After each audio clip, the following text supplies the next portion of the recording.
আমরা যতটুকু এ পর্যন্ত খবর পেয়েছি, বাংলাদেশের একজন বীর সিপাহসালার শহীদ প্রেসিডেন্ট জিয়াউর রহমান, তার সুযোগ্য সন্তান জনাব তারেক রহমান, তিনি আমাদের অল্প কিছুক্ষণ পর, সম্ভবত 3টা অথবা 4টার পরে ঘোষণা চলে আসবে, তিনি প্রধানমন্ত্রী। অবশ্য আমরা বেসরকারিভাবে ঘোষণা আমরা শুনেছি, তিনি প্রধানমন্ত্রী হয়েছেন। আলহামদুলিল্লাহ। আমরা একটা খুশির সংবাদ এতটুকু তো বলতে পারি, বাংলাদেশে দীর্ঘদিন পর একটা পুরুষ প্রধানমন্ত্রী আসছে। হ্যাঁ, খুশির সংবাদ না এটা? হ্যাঁ, খুশির সংবাদ। একটা পুরুষ তো প্রধানমন্ত্রী আমরা পেয়েছি।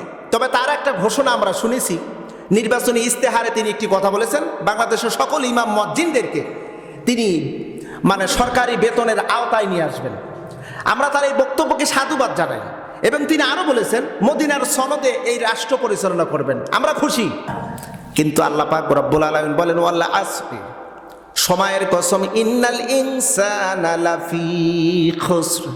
আল্লাহ কয়, আমি সময়ের কসম খেয়ে বলতেছি, সমস্ত মানুষ ক্ষতিগ্রস্তের ভিতরে, সমস্ত মানুষ ভুলের ভিতরে, সমস্ত মানুষ পথভ্রষ্টতার ভিতরে। খুসুর শব্দটি বলা হয়েছে, খুসুর শব্দটির 13টি স্তর উল্লেখ করা হয়েছে, 13টা শ্রেণী বিন্যাস উল্লেখ করা হয়েছে। পৃথিবীর সমস্ত মানুষ, ইন্নাল ইনসান, নাসের বহু বছর ইনসান, ইনসান শব্দের অর্থ হলো সকল মানুষ ক্ষতিগ্রস্তের ভিতরে। ইল্লা, এখানে একটু আবার বলছেন, আল্লাহ পাক বললেন, ইল্লাল্লাযীনা আমানু ওয়া আমিলুস সালিহাত। 1 নাম্বার, যারা ঈমান এনেছে, বিশ্বাস করেছে, অগাধ বিশ্বাস, বিশ্বাসের কোনো ত্রুটি নাই, আর যারা ভালো ভালো কাজগুলো করেছে, এরা ব্যতীত। এরপরে বলা হয়েছে হকের উপরে এবং সবুর, ধৈর্য ধারণ যারা করেছে। এই 4 গ্রুপ ব্যতীত, 4 দল ব্যতীত, এই 4 শ্রেণীর মানুষ ব্যতীত সমস্ত মানুষ পথভ্রষ্টতার ভিতরে আছে।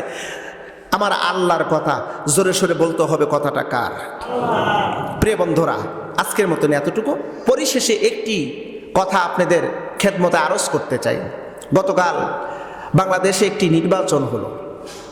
এই নির্বাচনে আমরা স্বতঃস্ফূর্তভাবে আমরা নিজেদের অধিকার প্রয়োগ করেছি, আলহামদুলিল্লাহ। এর মাধ্যমে একটি জাতি, একটা সরকার গঠন করেছে, আমরা গঠন করেছি। আমরা যতটুকু এ পর্যন্ত খবর পেয়েছি, বাংলাদেশের একজন বীর সিপাহসালার শহীদ প্রেসিডেন্ট জিয়াউর রহমান, তার সুযোগ্য সন্তান জনাব তারেক রহমান, তিনি আমাদের অল্প কিছুক্ষণ পর, সম্ভবত 3টা অথবা 4টার পরে ঘোষণা চলে আসবে, তিনি প্রধানমন্ত্রী। অবশ্য আমরা বেসরকারিভাবে ঘোষণা আমরা শুনেছি, তিনি প্রধানমন্ত্রী হয়েছেন। আলহামদুলিল্লাহ। আমরা একটা খুশির সংবাদ এতটুকু তো বলতে পারি, বাংলাদেশে দীর্ঘদিন পর একটা পুরুষ প্রধানমন্ত্রী আসছে।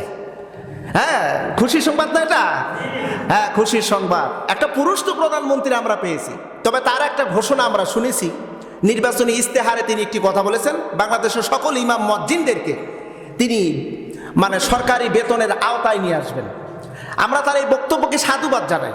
এবং তিনি আরো বলেছেন, মদিনার সনদে এই রাষ্ট্র পরিচালনা করবেন। আমরা খুশি, আমরা বেশিরভাগ খুশি। আপনারা অনেকেই নারাজ হলেও হতে পারেন, এটা আপনাদের ওই যে একটা কথা, দ্যাটস ইউর উইশ, এটা আপনার ব্যক্তিগত অভিমত। তবে আমার ব্যক্তিগত মত হলো এইটা, তিনি যেহেতু বলেছেন ইস্তেহারে, আমরা চাই মদিনার সনদে তিনি দেশটা পরিচালনা করুক, সকল দুর্নীতিবাজ, সাদাবাজ, সন্ত্রাস নির্মূল করে এই দেশটাকে সুন্দরভাবে গঠন করুক। এটা আমাদের প্রত্যাশা, এটা হলো আমাদের চাওয়া। তবে আমার কিছু পরামর্শ আমার প্রিয় মুসল্লিদের উদ্দেশ্যে। জয় পরাজয় আছে, আছে না? জয় পরাজয় আছে। তবে আমার এই নির্বাচনটা যেন আমার ভ্রাতৃত্ব বন্ধনকে ছিন্ন না করে। এই পলিটিক্যালের কারণে আমার বন্ধুত্ব সম্পর্ক যেন ছিন্ন না হয়, ভাইয়ে ভাইয়ে যেন মনমালিন্যতা না হয়, আমি এটা বিশ্বাস করি।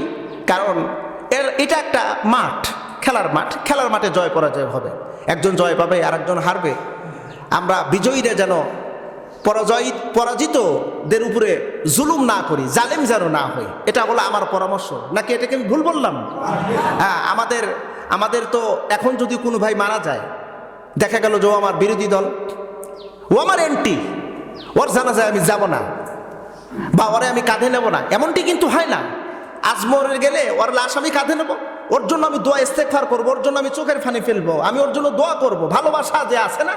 তো আমি চাই আমার যেটা চাওয়া, আমরা কাঁধে কাঁধ মিলে একই পথে, আমাদের মতে একটু ভিন্ন থাকতে পারে। আমি এই কথাটা বলছি বিরোধী, মানে আমার এন্টি গ্রুপ, আমার প্রতিপক্ষ গ্রুপকে যদি আমি ভালোবাসা দিই, বন্ধুত্ব সুলভ আচরণ করি, তাহলে আমাদের সমাজের চলাফেরাটা হবে সৌন্দর্য, সমাজটা হবে খুবই সুন্দর সুশ্রী, আর তখন থাকবে না কোনো ভেদাভেদ। হবে সময় আসবে, আবার একটা সময় আসবে এই মাঠে খেলবো, আবার এক দল বিজয়ী হবে, আরেক দল হারবে। না, প্রতিপক্ষ বলতে কোনো শব্দ নেই, এখানে থাকতে হবে সৌন্দর্যের সাথে। এটার নামই হলো সৌন্দর্য, এটার নামই হলো ভালোবাসা। আসুন নিজেরা নিজেদেরকে তৈরি করি, আর ভালোবাসা দিয়ে অন্যের মনকে আমরা জয় করি, ভালোবাসা দিয়ে অন্যের মনকে জয় করি। আমার মতটা যদি আমার কাছে ভালো লাগে, আর একজনের কাছে যদি ওটা খারাপও লাগে, ভালোবাসা দিয়ে সেই মতে, আমার মতে তাকে আমি ফিরে আনতে পারবো, এটাই তো স্বাভাবিক। আসুন আমরা নিজেরা নিজেদেরকে ভালোবাসা দিয়ে ঐক্যের মত আমরা তৈরি করি, এবং বাংলাদেশের পরবর্তী প্রজন্ম যেন এই বাংলাদেশকে ভালোবেসে সুন্দরভাবে একে অপরের সাথে মিলেমিশে যেন সুন্দরভাবে সমাজ দেশকে গঠন করতে পারি। মহান রব আমাদেরকে তৌফিক দান করুন, বলুন আমিন। ও